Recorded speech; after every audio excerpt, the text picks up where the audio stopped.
तो बड़ी जानकारी, पीएम के साथ चाय पर चर्चा के बाद बोले मनोहर लाल। सीसीएस में मंत्री बनाए जाने वालों को चाय पर चर्चा कार्यक्रम में बुलाया गया। हरियाणा के 3 सांसद चाय पर चर्चा में शामिल हुए। बड़ी जानकारी, मनोहर लाल, राव इंद्रजीत सिंह, कृष्णपाल गुर्जर इस कार्यक्रम में मौजूद रहे। पीएम के साथ चाय पर चर्चा के बाद बोले हैं मनोहर लाल। मनोहर लाल ने कहा, सीसीएस में मंत्री बनाए जाने वालों को चाय पर बुलाने की परंपरा। हरियाणा के 3 सांसद चाय पर चर्चा में शामिल हुए।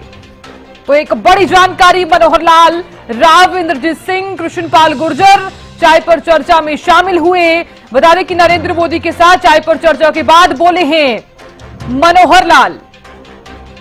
आपको बता दें कि मनोहर लाल ने ये तमाम बातें साझा की हैं। चलिए सुन लेते हैं कि मनोहर लाल ने इस दौरान क्या कुछ कहा।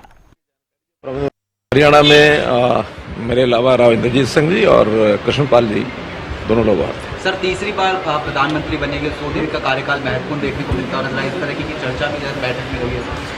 मैं बताया, वो जो आपको पता वो उतना ही मुझे पता है। तो सर ये चीज बता दीजिए, किस तरह की तैयारी होगी, शपथ ग्रहण होगा, तमाम जानकारी विधायकों को बुलाया गया है, इसकी जानकारी जो प्रबंध व्यवस्था में लोग लगे उन्हीं को पता है। हमको जरूर 4 कार्ड मिले हैं कि उन 4 कार्डों पर मेरे परिवार के लोग, बाकी जो स्टाफ के लोग उसमें जा सकते हैं। आप शुभकामनाएं ले रहे हैं। धन्यवाद, बहुत बहुत आपकी ओर से शुभकामनाएं और मैं आपकी धन्यवाद करता हूँ, इतना आपने सहयोग किया, बहुत बहुत धन्यवाद। तो सुना आपने, मनोहर लाल ने ये तमाम बातें साझा की हैं और साथ ही ये भी कहा कि मेरे अलावा राव इंद्रजीत सिंह, कृष्णपाल गुर्जर को सबसे पहले फोन कॉल आया और ये दोनों ही चाय पर चर्चा में शामिल हुए। दिल्ली से मेरी सहयोगी अपराजिता श्री लगातार बनी हुई हैं और लगातार जानकारी भी दे रही हैं। अपराजिता, आप लगातार सुन रही होंगी कि पूर्व मुख्यमंत्री मनोहर लाल और करनाल से नवनिर्वाचित सांसद मनोहर लाल ने तमाम बातों का जिक्र किया है और चाय पर चर्चा के बाद उन्होंने ये तमाम बातें साझा की हैं। अपराजिता। बिल्कुल साधना, नवनिर्वाचित सांसद मनोहर लाल का बयान सामने आया है। जब वो मीटिंग से बाहर निकले, यानी पीएम आवास पर जब मीटिंग हुई थी, सभी जिन्हें भी कॉल किया गया था उन सभी सांसदों को पीएम आवास पर चाय के लिए बुलावा दिया गया था। ये चाय पर जो बुलावा दिया जाता है, कहा जाता है कि ये जिन्हें कैबिनेट में जगह मिलेगी उन्हें चाय पर बुलाया जाता है। हालांकि मनोहर लाल के द्वारा कहा गया, पूर्व मुख्यमंत्री के द्वारा कहा गया कि एक परंपरा होती है ये कि मिनिस्ट्री ऑफ काउंसिल में जिन जिन को मंत्री बनाया जाता है उन्हें चाय पर बुलाया जाता है। तो ये खुद में स्पष्ट हो जाती है कि जिन्हें मंत्री बनाया जाएगा। अब हरियाणा की लिहाज से बात करें तो क्योंकि एक कयास भी चीजें लग रही थी कि क्या हरियाणा से ही तीनों को मौका दिया जाएगा, क्योंकि देखिए कुल 5 सीटें जीती है भारतीय जनता पार्टी, जिसमें से तीनों को कॉल आ चुका है। ये खुद में बहुत अहम बात हो जाती है, क्योंकि देखिए विधानसभा चुनाव आने वाले हैं। विधानसभा चुनाव जब 3 महीने दूर इतने पास है तो खुद में बहुत इंपॉर्टेंट हो जाता है हरियाणा। तो तीनों को मिलना अहम जिम्मेदारी, ये खुद में बहुत बड़ी चीज आती है। खास तौर पर अगर मनोहर लाल की खुद की बात की जाए तो क्योंकि देखिए जब उन्होंने सीएम पद से इस्तीफा दिया था, उसके बाद जब उन्हें अब लोकसभा की टिकट मिली थी, तभी से देखिए कयास लगाया जा रहा था कि उन्हें अहम जिम्मेदारी दी जाएगी दिल्ली में। उसके बाद फिर जब भी तो वो इलेक्शन जीत भी गए, तब भी लगा था कि कौन सी अहम जिम्मेदारी दी जाएगी, एक इंतजार किया जा रहा था। अगर आज सुबह की मैं बात करती तो आज सुबह की इंतजार किया जा रहा था कि किन्हें किन्हें कॉल आएगी, मनोहर लाल की हो जाए या फिर राव इंद्रजीत की हो जाए या कृष्णपाल गुर्जर की हो जाए, तो कॉल का इंतजार किया जा रहा था। क्योंकि देखिए इस बार भारतीय जनता पार्टी की जो परिस्थिति है वो अलग है। 1.0 या 2.0 की अगर मैं बात करती हूँ तो पूर्ण बहुमत भारतीय जनता पार्टी को अकेले की मिली थी, मगर इस बार हालांकि उन्हें सहयोग की जरूरत पड़ी है।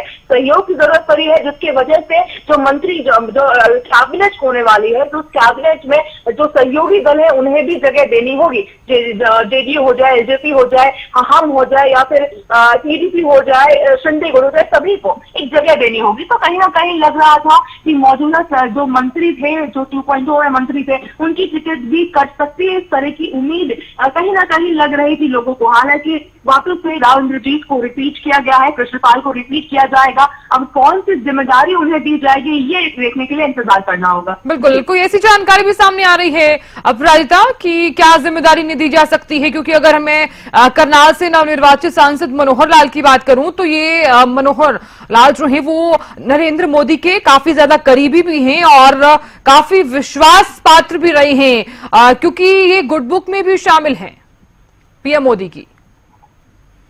जी बिल्कुल बिल्कुल। अगर मनोहर लाल की मैं बात करती हूँ तो हमने बिल्कुल सुना था जिस समय इस्तीफा दिया था पूर्व मुख्यमंत्री, और सिर्फ एक दिन पहले जब मुलाकात हुई थी, जब वो आए थे द्वारका एक्सप्रेस वे में संबोधन दे रहे थे, तो प्रधानमंत्री नरेंद्र मोदी और मनोहर पूर्व मुख्यमंत्री के हमने दोस्ती, करीबी रिश्ते का भी हमने सुना था, जिक्र सुना था, किस तरीके से वो जिक्र कर रहे थे उनकी दोस्ती की, कि कितनी पुरानी वो दोस्ती है उनकी, किस तरीके से वो लोग बाइक से दिल्ली आते थे, इस तरह की हमने बात सुनी थी, हालांकि उन्होंने कही थी। तो बिल्कुल कह सकते हैं कि एक पक्की दोस्ती एक है उनकी, तो उनकी ये दोस्ती बिल्कुल देखने को मिली थी। तो जिसकी वजह से अब हमने सुना था गृह मंत्री अमित शाह, प्रधानमंत्री नरेंद्र मोदी भी लगातार एक हिंट देते रहते थे कि वो दिल्ली आएंगे।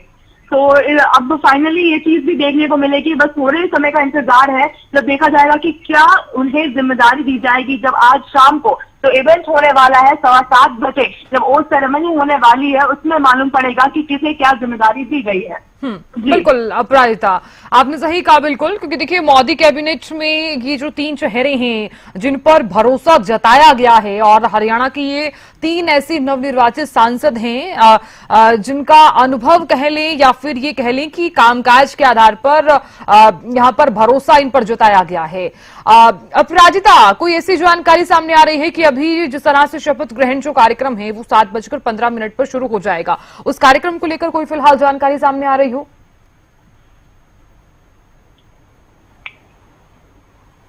जी माफ कीजिएगा, आपकी आवाज नहीं है, क्या आप सवाल दोहरा देते? जी बिल्कुल। अपराजिता, जानकारी में आपसे ये चाह रही हूँ कि जो शपथ ग्रहण कार्यक्रम है जो 7:15 पर शुरू हो जाएगा, कोई ऐसी जानकारी सामने आ रही हो कि फिलहाल क्या तैयारियां चल रही है वहां पर? जी बिल्कुल, हालांकि वो जो एरिया है वो पूरा हाई रोड पे सिक्योरिटी का है, बिल्कुल वहां पर, क्योंकि 7,000 से करीब 8,000 के आसपास लोग वहां पर रहने वाले हैं, वो सेरेमनी है, तो बिल्कुल वहां पे तैयारियां की जाएगी। परिस्थिति है, जायजा भी वहां पे पहले स्वेरिंग सेरेमनी से पहले भी लिया जाएगा। हालांकि सिक्योरिटी रीजन की वजह से अभी वहां पर नहीं जाया जा सकता, मगर वहां पे बिल्कुल तैयारियां की जा रही है। बिल्कुल, अगर हम लोग गेस्ट लिस्ट की भी अगर हम बात करते हैं तो लगातार जितने भी लीडर्स हैं, यानी भारतीय जनता पार्टी के जितने भी सीएम है, साथ ही प्रदेशों के सीएम है, उनका भी आना जाना लगा हुआ है। साथ ही में अगर मित्र देशों की बात की जाए, पड़ोसी देशों की बात की जाए, तो उनके भी लीडर्स का लगातार आना दिख रहा है। श्रीलंका के प्रेसिडेंट, भूटान के सीएम, बांग्लादेश के पीएम पहुंच चुके हैं, और भी जितने भी गेस्ट हैं जो उन्होंने पुष्टि की है कि वो ओथ सेरेमनी में आएंगे, उनका भी आना लगातार हम देख सकते हैं। डिफरेंट स्टेट के भी सीएम आ रहे हैं, जो लीडर्स है वो आ रहे हैं। साथ ही अगर हम हरियाणा की लिहाज से बात करते हैं तो हरियाणा के भी जो मुख्यमंत्री हैं वो भी दिल्ली 4 बजे करीब पहुंच जाएंगे, वो सेरेमनी में वो भी मौजूद रहने वाले हैं। साथ ही में जितने भी राज्य मंत्री हैं वो भी रहेंगे। स्पीकर ज्ञान चंद गुप्ता भी हरियाणा भवन पहुंचे हुए हैं। तो बिल्कुल हम कह सकते हैं कि भव्य प्रोग्राम होने वाला है सभी तमाम भारतीय जनता पार्टी, क्योंकि देखिए ये बहुत इंपॉर्टेंट, बहुत खास दिन है, क्योंकि 30वीं बार प्रधानमंत्री नरेंद्र मोदी का शपथ ग्रहण करना खुद में बहुत अहम बात हो जाती है। भारतीय जनता पार्टी के सभी पार्टी लीडर, पार्टी वर्कर्स के लिए बहुत उत्साह का विषय है, बहुत उत्साह का दिन है आज की। प्रधानमंत्री नरेंद्र मोदी फिर 30वीं बार शपथ ग्रहण करने वाले हैं। तो उत्साह की तरह से देखा जा रहा है, सभी राजधानी दिल्ली में पहुंच रहे हैं इस इवेंट को अटेंड करने के लिए। बिल्कुल अपराजिता, देखिए चाय पर चर्चा में जो तमाम नवनिर्वाचित सांसद हैं और जो विजय सांसद हैं वो पहुंचे हुए थे, लेकिन इस बीच सबसे बड़ी बात ये हो जाती है कि जो 2.0 में तमाम जितने भी लोग यहाँ पर मौजूद थे उनके चेहरे यहाँ पर नजर नहीं आए हैं। कई ऐसे चेहरे हैं जिनके चेहरे नजर नहीं आए हैं। 3.0 में जिन दिग्गजों की मैं बात कर रही हूं उन पर भरोसा इस बार काफी ज्यादा जताया गया है। जी बिल्कुल, देखिए कुछ नाम ऐसे हैं जिन्हें पहली बार मौका दिया जाएगा। जैसे बिल्कुल हरियाणा की लिहाज से बात किया जाए तो पूर्व मुख्यमंत्री मनोहर लाल का नाम है। मध्य प्रदेश के पूर्व मुख्यमंत्री शिवराज सिंह चौहान का भी नाम इसमें डाला गया है। वहीं अगर हम दिल्ली की बात करते हैं तो दिल्ली के भी जो जीते हुए सांसद हैं उन्हें भी अहम जिम्मेदारी दी गई है। उन्हें भी हर्ष मल्होत्रा को भी चाय पर बुलाया गया था। तो बिल्कुल हम उम्मीद कर सकते हैं कि नई जिम्मेदारी, नए लोगों पर भी विश्वास जताया जा रहा है। हालांकि एक रिपोर्ट पर भी देखा गया है कि किस तरीके से शिवराज सिंह चौहान ने क्या जिम्मेदारी, जब वो मुख्यमंत्री थे, बतौर मुख्यमंत्री क्या जिम्मेदारी उन्होंने निभाई है। साथ ही अगर हम मनोहर लाल की भी बात करते हैं तो 9.5 ईयर्स तक 9.5 साल तक उन्होंने अपनी अहम जिम्मेदारी निभाई थी। तो कह सकते हैं भारतीय जनता पार्टी को बेहद भरोसा है उनके ऊपर। जब से प्रधानमंत्री नरेंद्र मोदी को बहुत बेहद भरोसा है उनके ऊपर, गृह मंत्री अमित शाह को बेहद भरोसा है उनके ऊपर। तो बिल्कुल अहम जिम्मेदारी उन्हें भी दी जा रही है। और देखिए, बहुत भारतीय जनता पार्टी बहुत डिसिप्लिन पार्टी मानी जाती है। तो जो भी व्यक्ति काम नहीं करते हैं, जो व्यक्ति पीछे रह जाते हैं, उन्हें बिल्कुल भी साइडलाइन करने में उन्हें समय नहीं लगता है, क्योंकि लगातार प्रधानमंत्री नरेंद्र मोदी का कहना है कि विकास पे फोकस है, उनका काम में फोकस है, करप्शन नहीं करना है। इस चीजों को लेकर बहुत आगे बढ़ चढ़ के बहुत वोकल रहते हैं इनके लीडर्स। तो बिल्कुल जो काम करता है उन्हें ही मौका दिया जाता है, ये बहुत स्पष्ट रहता है भारतीय जनता पार्टी का। वही अगर मैं दिक्कतों की बात करते हैं तो किस तरीके से इंटेंस होमवर्क भी किया गया था। एक सांसदों की टिकट पे बंटवारों के लिए भी बहुत इंटेंस होमवर्क किया गया था, साधना हमें याद है। तो ठीक उसी प्रकार मंत्रालय की अपराजिता, ये भी जानकारी सामने आई है कि जो ये चाय पर चर्चा कार्यक्रम था उसमें आगे के रोड मैप को लेकर भी चर्चा हुई है। क्या ऐसी कोई जानकारी आपके पास भी? देखिए, हालांकि स्पष्ट रूप से नहीं कहा जा सकता कि किन किन मुद्दों को लेकर के अंदर मीटिंग में चर्चाएं हुई होगी, क्योंकि देखिए ये बहुत इंटरनल बैठक होती है जहां पे केवल काउंसिल ऑफ मिनिस्टर्स मौजूद है, पीएम मौजूद है। तो हालांकि स्पष्ट रूप से नहीं कहा जा सकता कि क्या क्या इस बैठक में क्या चर्चाएं की गई होगी। हालांकि बिल्कुल ये स्पष्ट है कि सभी जितने भी लीडर्स वहां पे मौजूद थे, सभी को ये निर्देश दिए गए हैं कि अगले 24 घंटे तक दिल्ली नहीं छोड़ना है, यानी हमें दिल्ली में ही रहना है। और भी अहम बैठकें हो सकती है, यानी हम उम्मीद कर सकते हैं कि अगले 24 घंटे में कई अहम बैठकें राजधानी दिल्ली में हो सकती है। यानी प्रधानमंत्री नरेंद्र मोदी बिल्कुल जिस दिन ओथ लेंगे, यानी आज वो ओथ लेंगे, उसके दूसरे ही दिन हम कह सकते हैं वो अपने कामकाज में लग जाएंगे। और बिल्कुल जिस तरह आपने जिक्र किया कि 100 दिनों का जिक्र किया, तो बिल्कुल कह सकते हैं सूत्रों की माने तो कहा जा रहा है कि एक 100 दिनों का एक रोड मैप तैयार किया गया है कि किस तरीके का क्या काम किया जाएगा। क्योंकि देखिए, इस चीज को भी हम साइडलाइन नहीं कर सकते हैं कि कई राज्यों के विधानसभा चुनाव भी आने वाले हैं। और इस बार अगर हालांकि हम बात करते हैं भारतीय जनता पार्टी की, तो उस तरीके से वो परफॉर्म नहीं कर पाई है। तो एक और भी चैलेंज जैसा हो जाता है। अगर हरियाणा की हम बात करते हैं तो करीब 3 महीने बाद विधानसभा चुनाव होने वाले हैं। तो एक परफॉर्मेंस भी बनती है भारतीय जनता पार्टी की, किस तरीके से 10 सीटों पर 5 सीटों पर सिमट गई है इस बार भारतीय जनता पार्टी लोकसभा चुनाव में। तो विधानसभा में एक चैलेंज हो जाता है। तो ये भी चीजें हैं। और वैसे भी प्रधानमंत्री नरेंद्र मोदी बहुत डिसिप्लिन माने जाते हैं, तो लगातार वो काम में बहुत फोकस रहते हैं। हमें देखा था किस तरीके से जब 7th फेज कंप्लीट हुआ था, उसके तुरंत बाद जब वो मेडिटेशन पे गए थे, उसके तुरंत बाद से वो काम में शुरू हो गए थे। एक ही दिन में करीब 7 से 8 बैठकें उन्होंने की थी, मीटिंग्स उन्होंने की थी। तो बिल्कुल कह सकते हैं कि एक भी दिन वेस्ट करना नहीं है, बिल्कुल काम करना है। इस तरह की जिम्मेदारी हम देख सकते हैं। तो बिल्कुल प्रयास लगा सकते हैं कि कल से ही एक्टिव मोड में NDA government, Modi led NDA government 3.0 नजर आ सकती है। बिल्कुल अपराजिता, बहुत बहुत शुक्रिया जानकारी देने के लिए और बने रहने के लिए, बहुत शुक्रिया। तो देखिए, तीसरी बार पीएम पद की शपथ लेंगे नरेंद्र मोदी। और जो ये तस्वीरें आप देख पा रहे हैं वो चाय पर चर्चा। और अब ग्राफिक्स पर नजर डाल लेते हैं। राज तिलक की तैयारी, संभावित मंत्रिमंडल में बीजेपी से राजनाथ सिंह और इसी के साथ ही बीजेपी से नितिन गडकरी।